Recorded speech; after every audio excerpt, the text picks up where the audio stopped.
Okay, a little tutorial here on the Virb Edit software. A lot of people have been asking me, how do I put the overlay on my videos on the bike? Well, simply I use this program here. It's the Virb Edit software. Now this is it open, so once you click on it, this is what you get. These are some videos that I've already done, and this is the little library down here of some different movies I've got in there of raw footage. So you can use this with your Virb Elite, which is the camera I've got. I've heard also you can use it with the GoPros to put the overlay on the GoPro. Now all I use this program for is adding the overlay. Okay, that's all I use it for. It's limited as far as the editing side of it goes. If you want to trim all the rest of it or add speech bubbles, stuff like that, it's very limited. So I use Movie Maker, or Pinnacle is the other one I do use. Pinnacle's very good, and this one I basically just use for putting the overlay on. So I'll show you now. So what we do is, if you want to import, obviously you just click on there. As soon as you plug in your Virb, this program's open, it will pick it up and say, do you want to import? Or you can go import other, and it will take you to your hard drive, and you can just pull movies straight off the hard drive if you want. So easy to import. We'll go back to this now. This is the main page. So if you want to create a video, we just click on create. We'll just call this my video 1 and delete, because I'll delete it when I'm done. So create, and now we are in the stage where we can drag any of these down to here, and this will be part of your video. So we'll just go with these ones here because I know where the fit file is for these. I'll tell you about that in a minute. So we'll drag this one down, for instance. You can drag as many down as you like. Dead easy to pull them down from anywhere. If you want to get rid of one, just highlight that particular one, right click on it, remove video. So we'll just get rid of these ones because we don't need them. This is just to show you quickly. Now the editing side of it, I'll just show you roughly. Now obviously you just hover over this and this will run through the actual video. Okay, so there's the video itself. So let's just have a look. Now the editing side is pretty basic. This is pretty much all you've got really. You can rotate the video, you can trim it left, you can split it. So if you want to split the video into two, let's just go back. You just split it and now it's a double video. If you want to trim it right a bit, you can just hover it there and go up to trim right, and it narrows it down. Okay, so it's pretty basic. It's that's pretty much all there is in the editing side of it. You can add titles, so if you want to put something on there, you click in here and you can just put on whatever you like. Again, it's very basic though. You can move this around and put it wherever you like. You can even change the colour. There you go. Make it red. You can make the duration of it, so 5 seconds or 4.5 seconds, 1.5 seconds, so that it will go off the screen after 5 seconds. You can fade it in and out.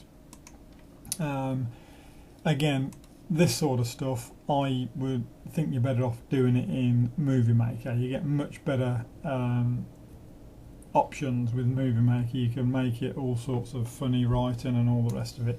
You're very limited on this one. This is what you've got here, but you're pretty limited still. There's not a great deal with it. You can add soundtracks. Again, if you're going to upload them to YouTube, you need to make sure that either your content or don't put it on, because or you pay, you've bought the content, or use some of YouTube's content, because you'll get done for copyright. So don't go uploading things that have got copy written over it. Your transitions, you can do your transitions where you can slide it left, up, down, all the rest of it. Again, pretty basic. I mean, this is really basic stuff, you know. So again, I think you're better off to go into Movie Maker. The one you really want, the only one I'm interested in, is your overlays. So what we can do with your overlay is, this is all of them that are in the thing. This is the main one I use when I do them. If you just hover over it, the little box drops down. shows you what they are. So this one's got, let's hover over again, speed, cadence, power, heart rate, elevation, distance. You can use whichever one of them you like, just hover over them. So we'll just click on this one for now, and there you go, that brings all of this in. Brings my power, speed, all the rest of it. You can move these around, just drag them to wherever you like. Same with this one, you can put them all over the place. If you're not happy with the heart rate one, this is a bit of a crappy heart rate one, you can just flick that off. Just you just grab one of these and just drag it off to the side and it will get rid of it. So if we want to find a good heart rate one, let's have a look. Let's just move these into a bit more of a orderly fashion.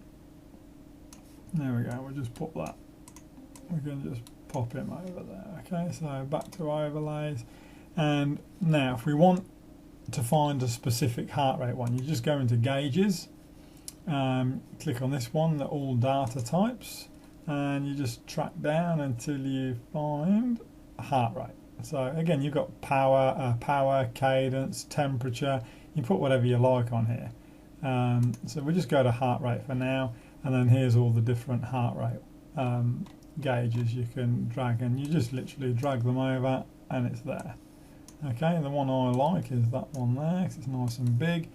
Pop it over there, just drag that down there, and there we go. You can get rid of this again, like I say, you can move that to the bottom of the screen if you like, or at the top, or you can just get rid of it completely. And that is, let me just turn this volume down before we go turning it on. So this is the video ready to go. Okay, so we'll just click on that. I've just turned the video down a bit so that you can hear me rather than the sound of the wind. But again, this is the thing with, if you go into Movie Maker or Pinnacle, you can really start editing all the sound effects and that as well. It's a lot easier than doing it on this. Is just basic as. So all I use it for is this, and that's pretty much it. I'll show you how you get the geometric on. So we go into here, just come down to the side here, you go geometric. You can remove this one. So are you sure you want to? You just click yes, and there you go, all the geometric's gone. Okay, so let's go import geometric, and it will come up with a whole log of them. These are all the different ones I've got. Now this is the particular one here, but I'll just show you what it looks like from the fit file. So I'll show you where the fit file is. You just click on my computer, or if it's on your device, you can go to whichever device you've got. But mine is on the computer, so I know where it is. So we come down to here to browse, and this is it here. So you just click on it, go open, and this is the whole ride. But what that particular clip will take out is just that section of the ride. Okay, so but this is the whole ride. You know that's the one you did. You go yes, use this log, and the geometric will come back. Okay, simple as that. So that is literally all there is to it. You can sync the geometric. If you think it isn't quite right where your power starts to come down, you can sync it, and you can move this along here to where your video is. You can start moving this along to your start point, but generally it's pretty good. I've never had one where I've had to do all of that with it, so generally it's pretty good. My fit files are from my Garmin 510 Edge. You can use your Virb to get the data, but I don't. I disable that side of it. I use it just for video, and I use the fit file from my 510. I just find that's the easiest way to do it. And that is pretty much it. The only other thing I can show you now is exporting. So once you've done your video, you're happy with your video, and then we go to, you can just share it straight from there. This is just straight from here. You can just share it straight to YouTube if you like, or put it onto Facebook. I never do that. I usually go export, and then you can save this file now to your hard drive, and then you can edit it from there in one of your other programs, whichever one you prefer. You got the option of the resolution. I usually just go HD 1080p. You got these options here, and then you got your 30 frames per second, which is what it will come as the default.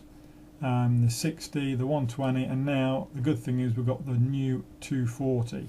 So this is good. Makes it much nicer video. So I usually just click on the 240, and you'll see here. Let's have a look there. Highlight, can't highlight that.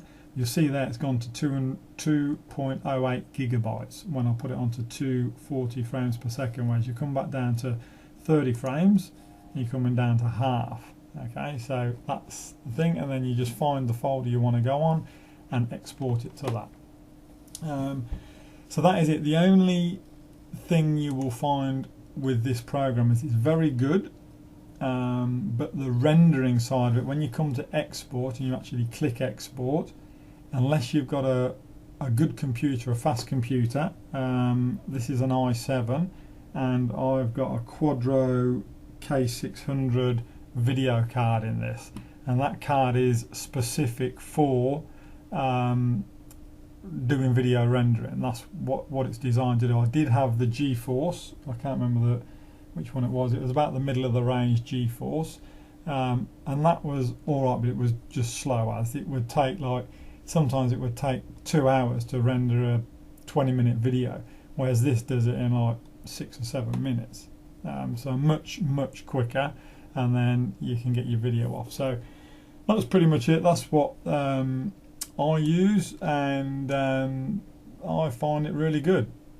So I hope you enjoyed that video. That's about it. There's nothing more else I can show you on it really. As I say, the editing side of it is very basic. Use another program if you want to get fancy with your editing. Just use this for your overlays and adding your geometrics. That's pretty much all I do with it. If you've got any questions or comments, you can post them down below, and see you on the next one.